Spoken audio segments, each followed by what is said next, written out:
comenzar compartiendo con ustedes la serie que estaremos viendo en este mes de julio.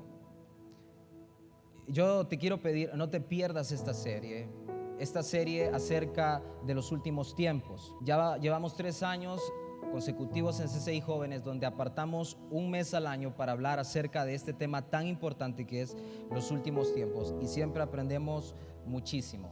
Y tendremos estos 2 sábados hablando de la serie, luego tendremos un invitado y los últimos sábados para terminar esta serie, así que será un tiempo muy especial. Bien, quisiera que me acompañes a ver esto. Y esta será la base de nuestra serie, los últimos tiempos. Y el tema de hoy es preparados. Preparados. Veremos un solo tema hoy, preparados. Y este es como una introducción. Mira bien, el mensaje de los últimos tiempos es un grito de la Biblia. Es un grito de la Biblia. Y nosotros como hijos de Dios debemos gritar lo que la Biblia grita, susurrar lo que la Biblia susurra y callar lo que la Biblia calla. Y este tema es un estudio de un instituto Maranata de Argentina, donde estas personas comenzaron a investigar acerca de este tema para poder responder preguntas que la gente tiene acerca de los últimos tiempos. Y yo quiero que tú y yo podamos despejar muchas preguntas acerca de esto. Mira bien, la palabra nos llama embajadores. La escritura dice que tú eres un embajador, una embajadora del Señor. Ahora, un embajador tiene el deber de dar el mensaje que su rey o su máxima autoridad le ha ordenado transmitir, ¿sí? Ningún embajador va a una asamblea para hablar de lo que él quiere o para hablar de lo que le conviene o de lo que le parece. Un embajador siempre se dirige a alguna asamblea para transmitir el mensaje que su rey o su máxima autoridad le ha transmitido. Ahora, ¿por qué te hablo de esto? Porque la escritura nos llama embajadores, pero muchas veces nosotros como creyentes no somos los embajadores que debemos ser, porque lejos de hablar el mensaje que nuestro rey y máxima autoridad nos ha dado, comenzamos a divagar en otros temas que la Biblia no está gritando. Y no es que sean temas malos, pero son irrelevantes. Y a veces nos enfocamos más en hablar de temas que la Biblia calla, en lugar de hablar y gritar los temas que la Biblia está gritando. Y el tema de los últimos tiempos y de la venida de Cristo es un tema que la Biblia grita. Y quiero mostrarte eso en este mensaje. El mensaje de los últimos tiempos es una enseñanza que tú encontrarás desde Génesis hasta Apocalipsis. Ahí está. Ahora, hay una pregunta, y es con esta que yo quisiera iniciar. Hay una pregunta que tú encontrarás en profecías acerca del último tiempo. Y quiero que veas lo que dice Malaquías 3:2. Quiero que prestes atención. Malaquías 3:2, en una profecía acerca de los últimos tiempos, dice: pero ¿quién podrá soportar el día de su venida? ¿Y quién podrá mantenerse en pie cuando Él aparezca? Presta atención e identifica lo que está diciendo Malaquías. Ahora ve conmigo Apocalipsis 6:17. Dice Apocalipsis 6:17: porque el gran día de su ira ha llegado, ¿y quién podrá sostenerse en pie? Trata de identificar las palabras claves en estos versículos. Ahora ve conmigo a Salmo 76:7. Y el escritor está profetizando acerca de este tiempo y dice: tú, solo tú, has de ser temido, y quién podrá estar en pie en tu presencia en el momento de tu ira. Mira bien, cuando tú estudias los últimos tiempos en la escritura, incluso tú podrías dejar Apocalipsis de último y estudiar todo lo que los otros libros tienen que decir, y eso sería suficientemente vasto para tener un gran conocimiento acerca de los últimos tiempos. El 70% de las profecías de los últimos tiempos está en el Antiguo Testamento, y es la unión de todas estas profecías las que te dan el claro panorama acerca de los últimos tiempos. Ahora, estos profetas comienzan a profetizar y nota lo que ellos están diciendo. La pregunta de la narrativa bíblica, o una de las preguntas narrativas bíblicas sobre el tema de los últimos tiempos, es este que ven en pantalla: ¿quién podrá sostenerse en pie en el tiempo de su venida? ¿Quién podrá? ¿Quién podrá? Jesús vino como un rey humilde, como cordero, dice la Escritura, pero también dice la Escritura que volverá como un león rugiente, como un juez. Y estos escritores comienzan a profetizar, y la pregunta que ellos comienzan a hacer acerca de los últimos tiempos es: ¿quién podrá estar de pie en esos tiempos? Esto es interesante porque vendrán tiempos difíciles a tal punto que los profetas escriben: ¿quién podrá estar en pie en esos tiempos? Y esto no habla de un ejercicio físico, está hablando de algo espiritual, está hablando de fe. Y lo que están diciendo ellos es que en esos tiempos será tan difícil, dicen ellos, ¿y quién podrá mantener la fe? Es una pregunta retórica que el mismo Señor está haciendo. ¿Quién podrá mantener la fe? Y te daré un ejemplo. ¿Qué harías tú si nos dieran un aviso de que en un año habrá un terremoto terrible en este país? Imagínate eso. Recibimos la noticia de que en un año tendremos un terremoto terrible. ¿Tú qué harías? ¿Esperarías una semana antes? ¿Le avisarías a tu familia? ¿Le avisarías a la gente que conoces? ¿Les insistirías para que se preparen? Sabes, Ageo 2 compara este día y dice Ageo 2: y haré temblar todas las naciones y vendrá el deseado de las naciones. Ageo dice que aquel día será como un terremoto en todas las naciones, dice él, y entonces vendrá el deseado de las naciones. Y Ageo hace esta comparación para hacernos ver algo: estén preparados, estén listos para lo que viene. El llamado para la iglesia de estos últimos tiempos es el de prepararse. Sabes, una y otra vez encontrarás en la Escritura el estar preparados. 50 veces encontrarás esta enseñanza de prepararse para los últimos tiempos en la Escritura. Esto es ponerse en pie de antemano, es estar preparado para lo que viene. Y una y otra vez la Escritura nos está diciendo: prepárense para ese momento, prepárense para esa venida, prepárense para lo que viene.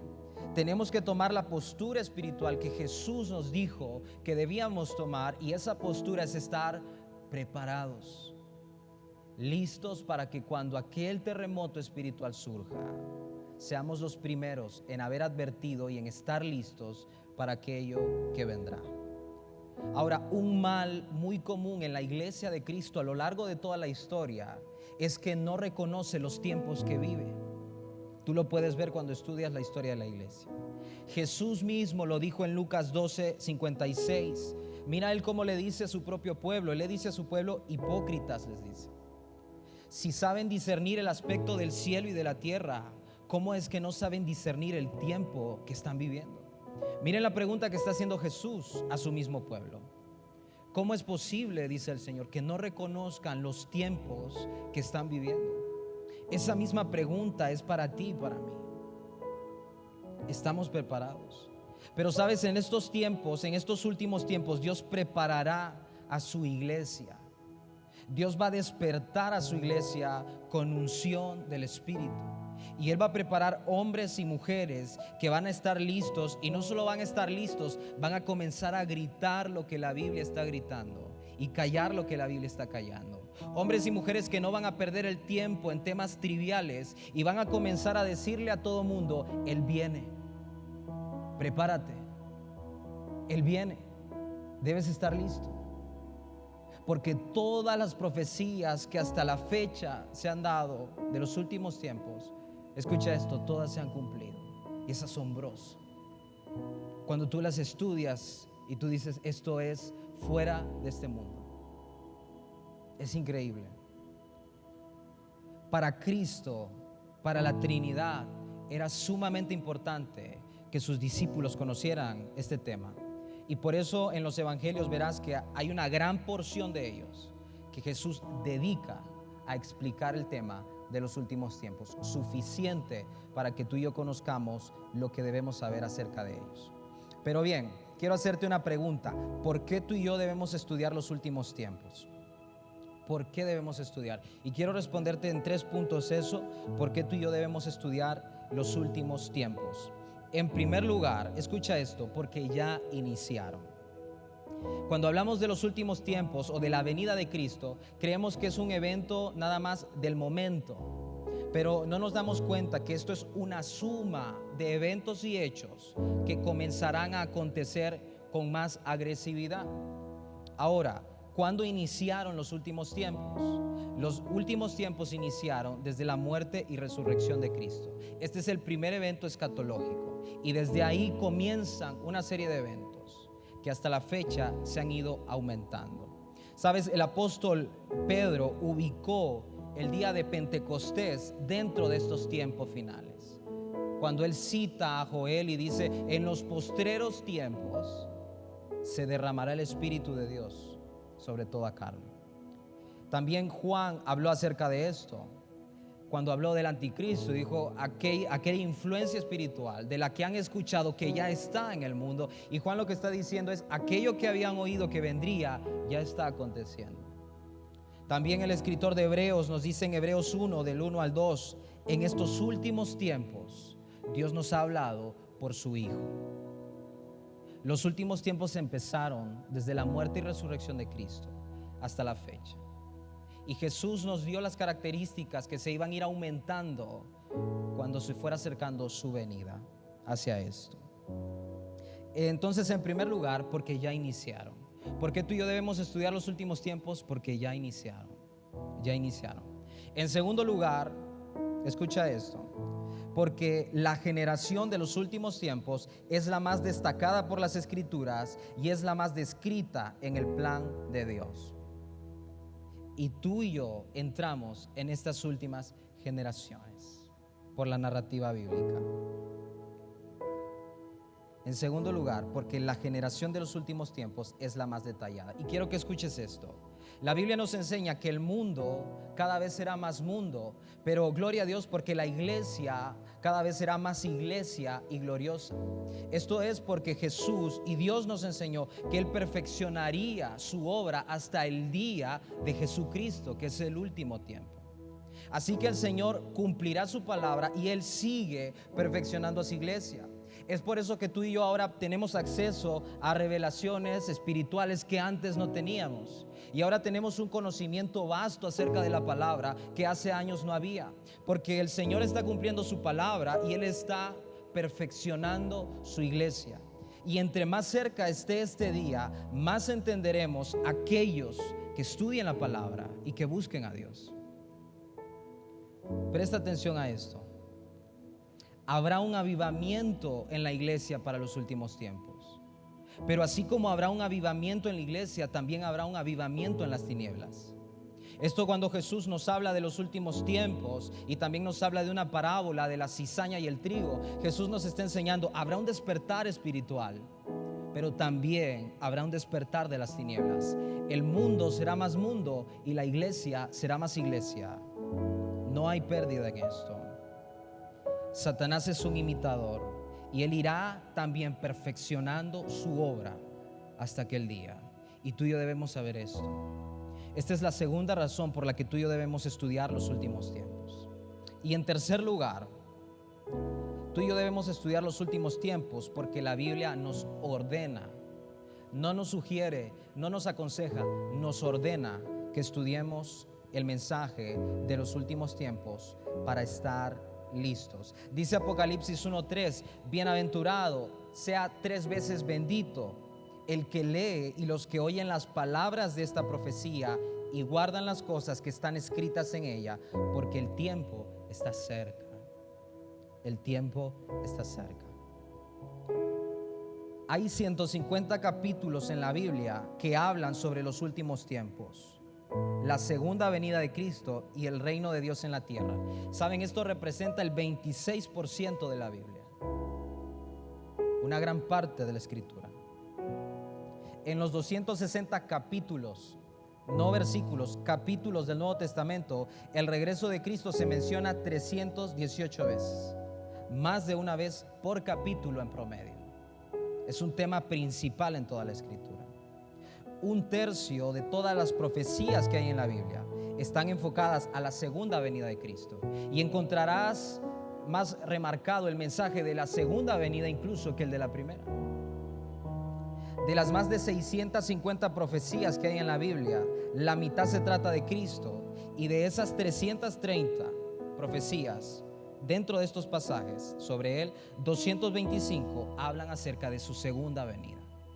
Es un tema que la Biblia grita con fuerza acerca de esto. Uno de cada 25 versículos en la Biblia hablan de la segunda venida de Cristo. Uno de cada 25. Más de 50 veces en el Nuevo Testamento somos llamados a estar listos o preparados para su segunda venida. La Biblia grita con fuerza. Y quiero terminar con esto. Quiero que escuches esto. Jesús comparó a su iglesia de los últimos tiempos con 10 vírgenes. Escucha esto. Jesús comparó a su iglesia de los últimos tiempos con 10 vírgenes. Esta es una representación de algo que era puro. En la Biblia, cuando te hable de vírgenes, es algo que representa pureza. Ahora, presta atención. Jesús comparó a su iglesia con 10 vírgenes, no al mundo, a su iglesia. Y presta atención.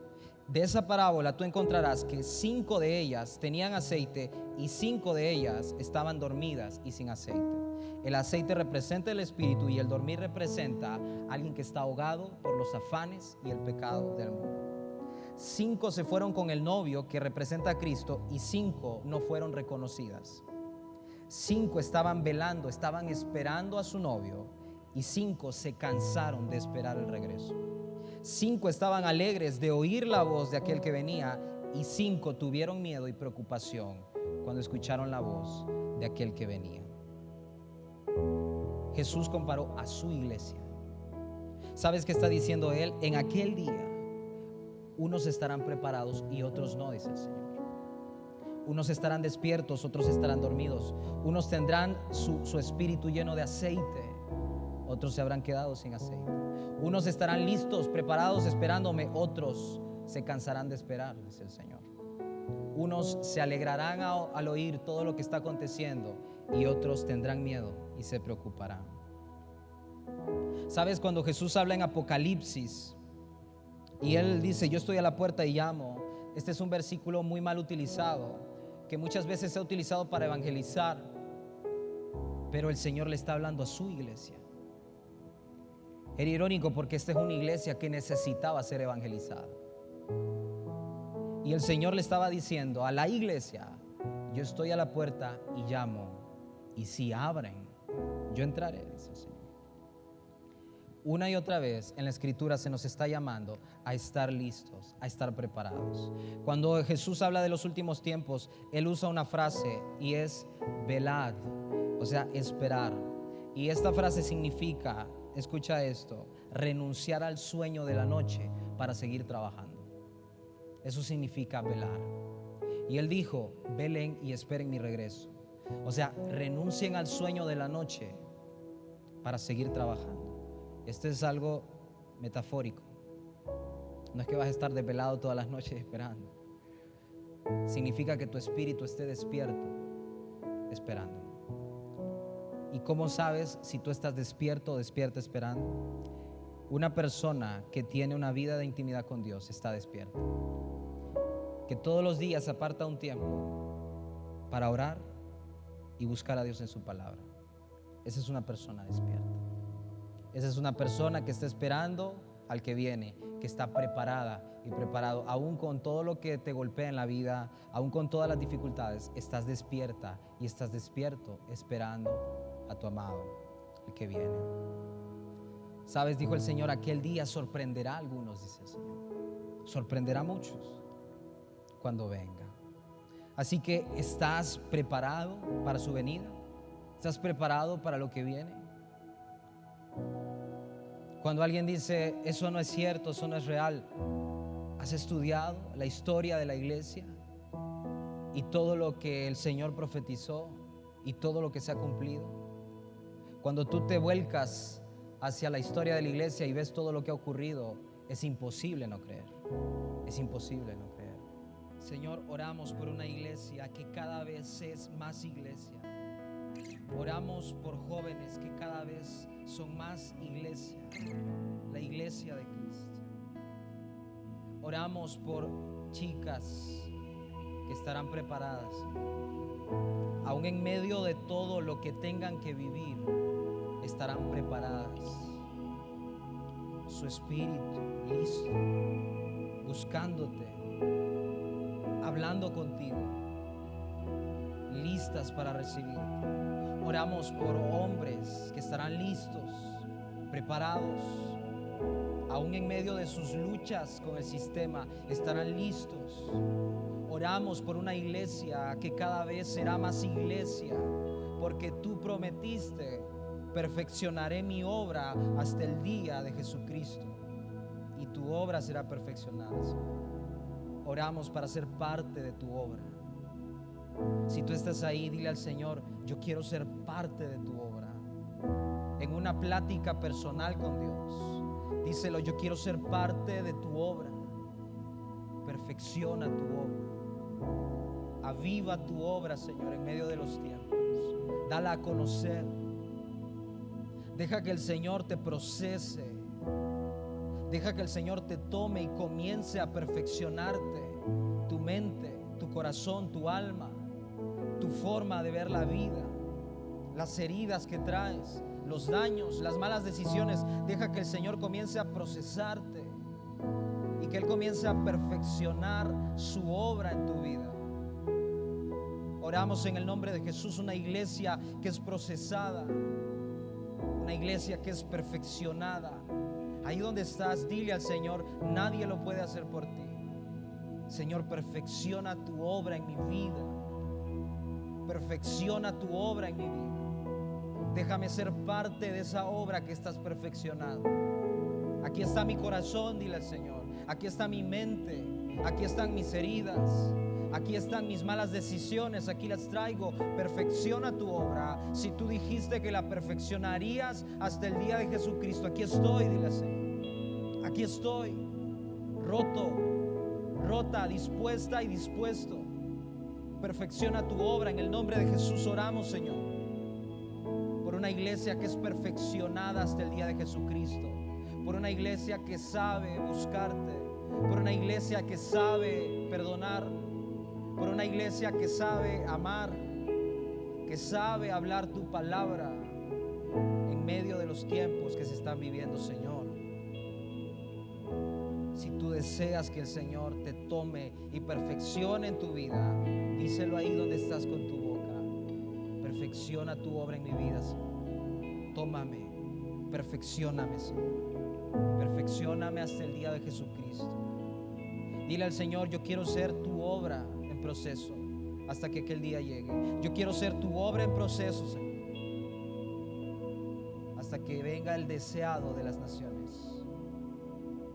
Yo quiero estar lista, dile al Señor. Sabes, este es un tema personal. Este es un tema personal con Dios. No se trata de servir, aunque eso te puede ayudar muchísimo. Se trata de intimidad con Dios. Se trata de algo personal con Dios. Gracias, Señor, porque no tienes favoritos, pero sí tienes íntimos. Personas que te buscan. En medio de sus defectos te buscan. En medio de sus errores vuelven a ti siempre. Permítenos estar listos, Señor. Y si alguien ha estado desviado, desviada, si tú reconoces que has estado dormido o dormida, si tú puedes reconocer en tu corazón que no has estado preparado o preparada, Señor, dile: perfecciona tu obra en mi vida. Perfecciona tu obra en mi vida hasta el día de Jesucristo. Oramos, Señor, porque tu iglesia sea más iglesia en Cristo Jesús. Porque en los últimos tiempos tu iglesia se levantará y veremos un verdadero mover espiritual basado en la palabra de Dios, en el Espíritu de Dios, en la fe en Dios. Gracias, Jesús. Gracias, Señor. Oramos por una iglesia que vuelve a la Escritura, que vuelve a Cristo, que deja de perseguir personajes famosos y comienza a devorar la palabra de Dios y vuelve a Cristo, a orar, a ayunar. Oramos por una iglesia lista, Señor, preparada para recibirte cuando aquel día llegue. Oramos, Señor, y te decimos como dice la Escritura: ven, Señor Jesús, ven, porque la novia dice ven, el Espíritu dice ven. Ven, Señor Jesús, te estamos esperando, Señor. Ven, Señor Jesús, te deseamos, Señor. Danos fuerza para estar preparados y estar de pie cuando tú vengas, Señor. En el nombre de Cristo Jesús. Amén.